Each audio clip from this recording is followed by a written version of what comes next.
Good morning students. मैं Rekha Sharma, associate professor political science, Rajiv Gandhi राजकीय महिला महाविद्यालय भिवानी से बीए द्वितीय वर्ष के विद्यार्थियों के लिए आज हम करेंगे welfare state, concept and functions. सबसे पहले वेलफेयर स्टेट के बारे में GDH कॉल ने कहा है, कल्याणकारी राज्य एक ऐसा समाज है जिसमें प्रत्येक व्यक्ति को न्यूनतम जीवन स्तर तथा समान अवसर प्राप्त होता है। कहने का तात्पर्य क्या है कि वेलफेयर स्टेट क्या होता है, कल्याणकारी राज्य क्या है कि जिसमें प्रत्येक व्यक्ति को जो हमें जीवन जीने के लिए चाहिए, जो जीवन स्तर, जो हमारे समान अवसर हमें चाहिए जीने के लिए, वो वहाँ पर हमें मिलते हैं। तो हमारा जो मिनिमम हमारे की जो आवश्यकताएं होती हैं वो हमारी है रोटी, कपड़ा और मकान, जो कि हम साधारण शब्दों में हमेशा से ही बोलते आए हैं। राज्य की महानता की परीक्षा अब केवल उसकी शक्ति संपन्नता से ही नहीं की जाती, बल्कि इस संबंध में ये भी देखा जाता है कि कोई राज्य किस सीमा तक लोक कल्याणकारी है। लोक कल्याणकारी का मतलब लोगों का कल्याण करने वाला, और कल्याण क्या होता है कि जिसमें हम ये देखते हैं कि व्यक्ति के जीवन के जितने भी पक्ष हैं उन पक्षों का विकास करने के लिए व्यक्ति क्या कार्य कर रहा है। लोक हितकारी राज्य का विचार अब निरंतर जोर पकड़ता जा रहा है और सभी प्रकार की शासन प्रणालियों वाले राज्य अपनी अपनी परिस्थितियों के अनुसार अपने को लोक हितकारी बनाने का प्रयत्न कर रहे हैं। मानव हित के साधन के रूप में राज्य का विचार कोई नया विचार नहीं है, बल्कि प्राचीन काल से ही यह धारणा बनी हुई है। लोक कल्याणकारी राज्य के सिद्धांत का वर्णन भारत के धार्मिक ग्रंथों में भी मिलता है। जैसे हम प्राचीन ग्रंथों की बात करें तो हमें जो राजा महाराजा मिलते हैं वो हमें देखने को मिलते हैं कि उन्होंने सड़कें बनवाई, लोगों के लिए प्याऊ बनवाई, पानी पीने के लिए धर्मशालाएं बनवाई जिनमें कि लोग रहते थे, या कहीं पर व्यापार करने जाते थे तो वो धर्मशालाओं में ठहर जाते थे। और आज उन धर्मशालाओं का रूप किसने ले लिया है? रैन बसेरे ने ले लिया है। रैन बसेरा किसे कहते हैं? जैसे रात को जब हम ठहरते हैं कहीं जाके, कि जिसमें व्यक्ति को पैसा ना देना पड़े और वो आराम से वहां पर अपनी रात गुजार ले, तो ये राज्य की तरफ से मुहैया कराए जाते हैं। जैसे कि महाभारत में भी कहा गया है कि अपनी प्रजा के जीवन को संपन्न बनाना राजा का परम धर्म है।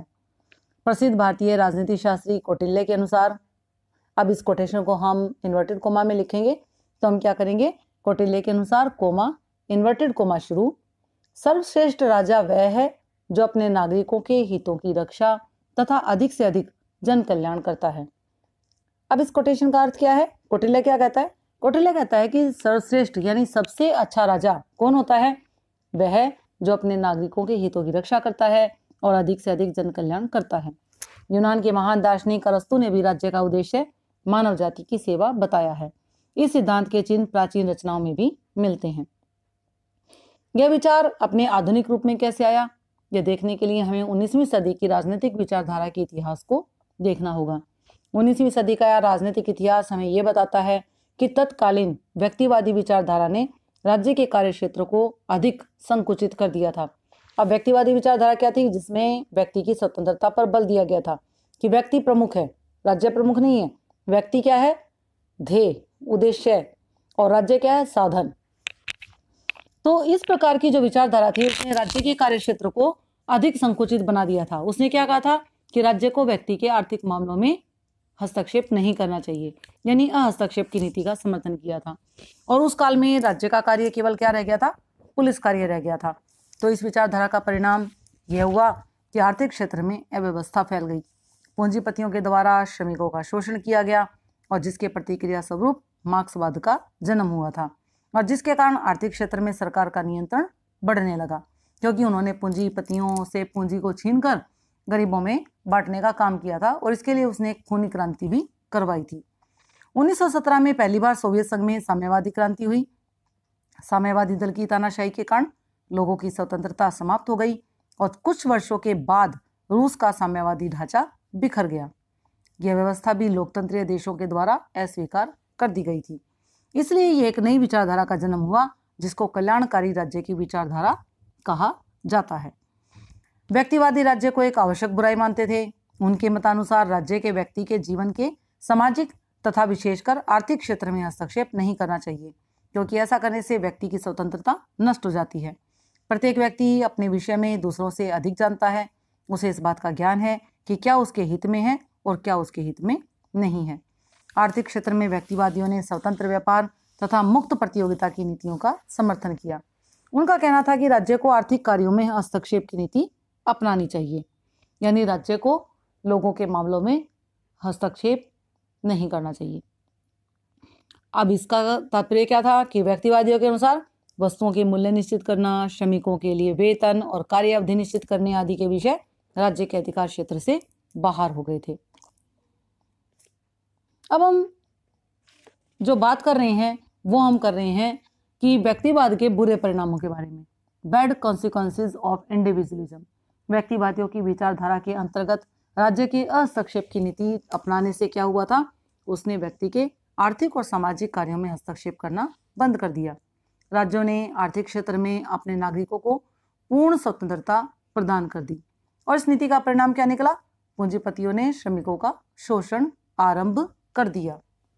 देश का धन कुछ पूंजीपतियों के हाथों में केंद्रित होने लगा। व्यक्ति उचित अनुचित का ध्यान रखे बिना धन एकत्रित करने में लग गया। श्रमिकों की आर्थिक दशा बहुत ही दयनीय हो गई। तो मजदूरों की इस दयनीय स्थिति के कारण श्रमिकों की ऐसी दशा को सुधारने की मांग जोर पकड़ने लगी। परिणाम स्वरूप क्या हुआ? परिणाम स्वरूप राज्य को व्यक्ति के आर्थिक कार्यों में हस्तक्षेप करने के लिए विवश होना पड़ा। तो ये तो हमने जो हम उदारवादी राज्य के बारे में जो भूमिका करने लग रहे हैं उसमें हमने ये देखा कि व्यक्तिवाद क्या है, व्यक्तिवाद ने राज्य के कार्यों को किस प्रकार से सीमित कर दिया था, उसका परिणाम क्या निकला और इस प्रकार से कैसे व्यक्ति के आर्थिक कार्यों में हस्तक्षेप करने के लिए राज्य को विवश होना पड़ा था। तो ये स्थिति हमारे सामने थी। अब हम बात करते हैं इसके आगे की, और वो है समाजवादी सिद्धांत, प्रिंसिपल ऑफ सोशलिज्म। सोशलिज्म पूंजीवाद के प्रतिक्रिया स्वरूप समाजवादी या साम्यवादी विचारधारा अस्तित्व में आई। 19वीं सदी में कार्ल मार्क्स, जो कि जर्मनी का एक महान विद्वान हुआ, जिसने साम्यवाद को जन्म दिया। कार्ल मार्क्स ने अपने 2 महान ग्रंथ साम्यवादी घोषणा पत्र तथा दास कैपिटल, ये हम पहले भी कर चुके हैं जब हमने मार्क्सवाद किया था। हम कर चुके हैं उदारवाद, हम कर चुके हैं व्यक्तिवाद, हम कर चुके हैं मार्क्सवाद। उसी को ही हम यहाँ पर उदारवाद से पहले जो हम इसके बारे में जानकारी प्राप्त कर रहे हैं वो हमारे लोक कल्याणकारी राज्य के आरंभ की भूमिका है, या आरंभ का एक मार्ग बना कि जिस मार्ग पर चलकर हम लोक कल्याणकारी राज्य तक पहुंच पाएंगे। तो ये जो 2 ग्रंथ थे कार्ल मार्क्स के, जिसमें से पहला था साम्यवादी घोषणा पत्र, कम्युनिस्ट मैनिफेस्टो, और दूसरा दास कैपिटल, उसमें पूंजीवादी व्यवस्था का विरोध किया गया और जन कल्याण पर आधारित वैज्ञानिक समाजवाद को नया सिद्धांत दिया गया। अब ये जो साइंटिफिक सोशलिज्म है, इसका तात्पर्य क्या है कि जैसे साम्यवाद था, साम्यवाद में क्रांति का रास्ता बताया गया था कि क्रांति के द्वारा पूंजीपतियों को नष्ट कर दिया जाएगा। अब जो साम्यवादी क्रांति हुई थी, जो रक्तिम क्रांति हुई थी, उसका क्या परिणाम निकला? उसका परिणाम ये निकला कि ना तो सर्वहारा वर्ग की तानाशाही स्थापित हो पाई और ना ही राज्य नष्ट हुआ, ना ही राज्य का लोप हुआ। और इसका जो पूंजीवाद था उसने आपको बचाने के लिए समाजवाद का सहारा लिया, और समाजवाद के सहारे में उसने जो नाम दिया था उसको वैज्ञानिक समाजवाद का नाम दिया था, और जिसके तहत श्रमिकों के लिए कानून बनाने आरंभ हो गए थे। समाजवादी लेखक इसे प्रजातंत्र के समाजवादी सिद्धांत के रूप में भी स्थापित करते हैं। यह व्यवस्था निर्धन, शोषित तथा आर्थिक दृष्टि से गिरे लोगों पर जादू का असर करने वाली विचारधारा थी। इस विचारधारा के कारण यह स्पष्ट हो गया कि यदि प्रजातंत्रीय शासन प्रणाली साम्यवाद के मुकाबले में से डटी रहना चाहती है तो यह आवश्यक है कि प्रजातंत्रवाद केवल कोरा मतदान के अधिकार का प्रजातंत्र न रहे, बल्कि वह एक ऐसा प्रजातंत्र हो जिसके द्वारा एक ऐसी नवीन आर्थिक तथा सामाजिक व्यवस्था की स्थापना हो जिसमें साधारण मनुष्य अनुभव कर सके कि वह देश के राजनीतिक, सामाजिक तथा आर्थिक सभी प्रकार के सामूहिक जीवन के सुख दुख का समान सहभागी है तथा उसके अंतर्गत उसके राजनीतिक, सामाजिक, आर्थिक सभी तरह के हितों की सुरक्षा का उचित प्रबंध है। ये आपने देखा कि किस प्रकार से जो प्रजातंत्र था वो केवल एक कोरा मतदान का अधिकार का प्रजातंत्र ना रहे, बल्कि प्रजातंत्र कैसा हो जो एक नवीन आर्थिक और सामाजिक व्यवस्था की स्थापना करने के लिए उत्तरदायी हो, यानी साधारण मनुष्य ये अनुभव कर सके कि वह देश के राजनीतिक, सामाजिक और आर्थिक सभी प्रकार के सामूहिक जीवन के सुख दुख का समान सहभागी है। अब हम बात करते हैं कि कल्याणकारी राज्य का आरंभ कैसे होता है। Beginning of welfare state. 1917 में रूस में क्रांति के परिणाम स्वरूप क्या हुआ? श्रमिकों की स्थिति में तीव्र गति से परिवर्तन आया। तो प्रजातंत्रीय राज्यों के लिए अपने अस्तित्व को बचाए रखने के लिए और संपूर्ण जनता के हितों के लिए ठोस कदम उठाने आवश्यक हो गए। लोगों के केवल मताधिकार से संतुष्ट नहीं किया जा सकता था और ऐसी सामाजिक और आर्थिक व्यवस्था स्थापित करनी आवश्यक हो गई कि जिसमें प्रत्येक व्यक्ति अपने आप को देश का अंग समझे। इसलिए व्यक्ति के कल्याण का दायित्व राज्य ने अपने ऊपर ले लिया। सामाजिक तथा आर्थिक क्षेत्र में व्यक्ति की स्वतंत्रता को सीमित कर दिया गया। प्रजातंत्रवादियों ने उसी उद्देश्य को अपने शांतिपूर्ण प्रजातंत्रवादी ढंग से प्राप्त करने का प्रयास किया जिसे साम्यवाद के समर्थकों ने क्रांतिपूर्ण अधिनायकवादी ढंग से प्राप्त किया था। इस प्रकार कल्याणकारी राज्य का विचार आधुनिक रूप से हमारे सामने आया।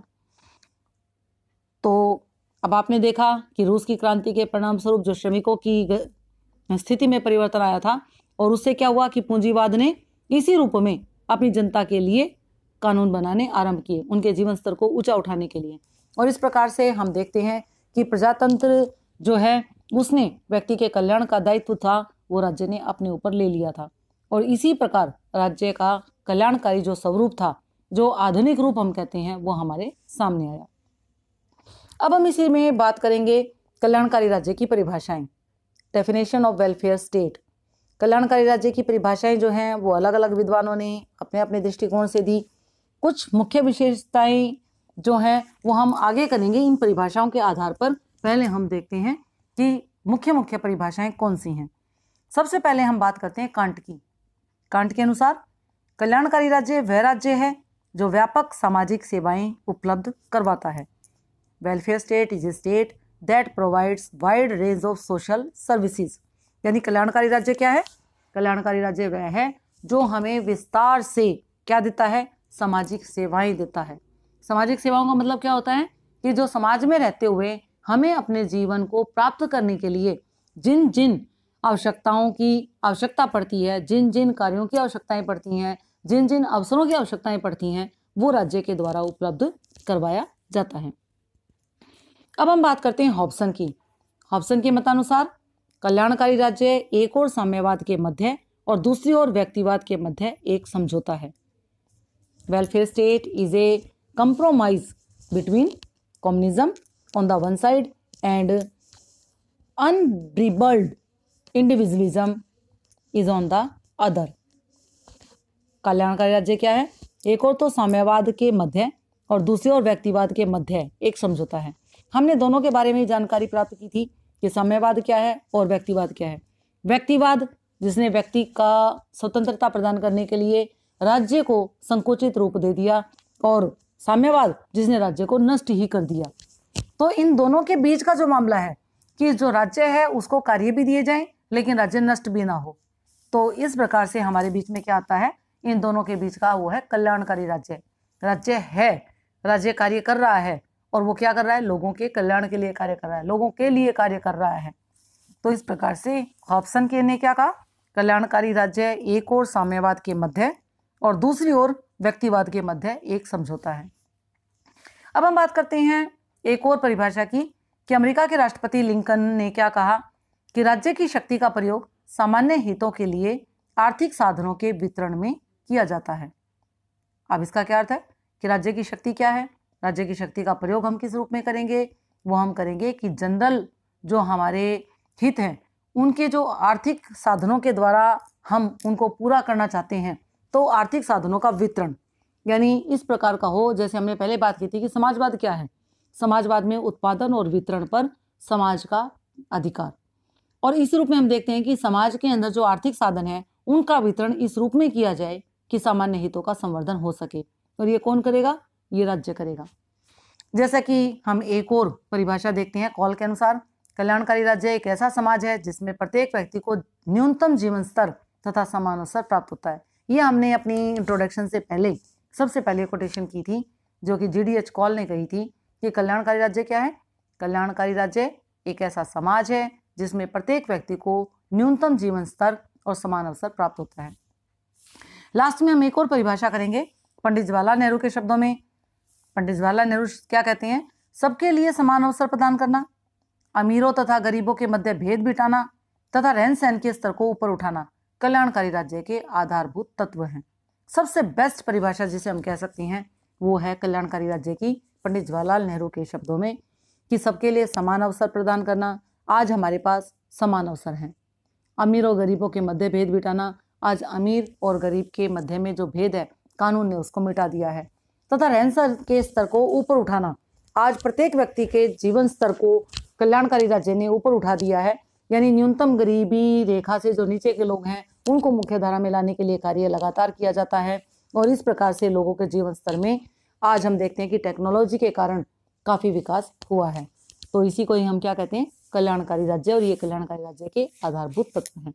तो इस प्रकार से आपने देखा कि कल्याणकारी राज्य से हमारा अभिप्राय क्या था। ऐसे राज्य से जो राजनीतिक, आर्थिक, सामाजिक दृष्टिकोण से व्यक्ति के अवसर की असमानता को दूर करके उसकी साधारण आवश्यकताओं की पूर्ति की व्यवस्था करता है। इस व्यवस्था का उद्देश्य किसी समुदाय विशेष अथवा समाज के किसी विशेष अंग के हित में नहीं होता, बल्कि इसका उद्देश्य जनता के सभी अंगों के कुछ आवश्यक हितों की साधना करना होता है। धन्यवाद।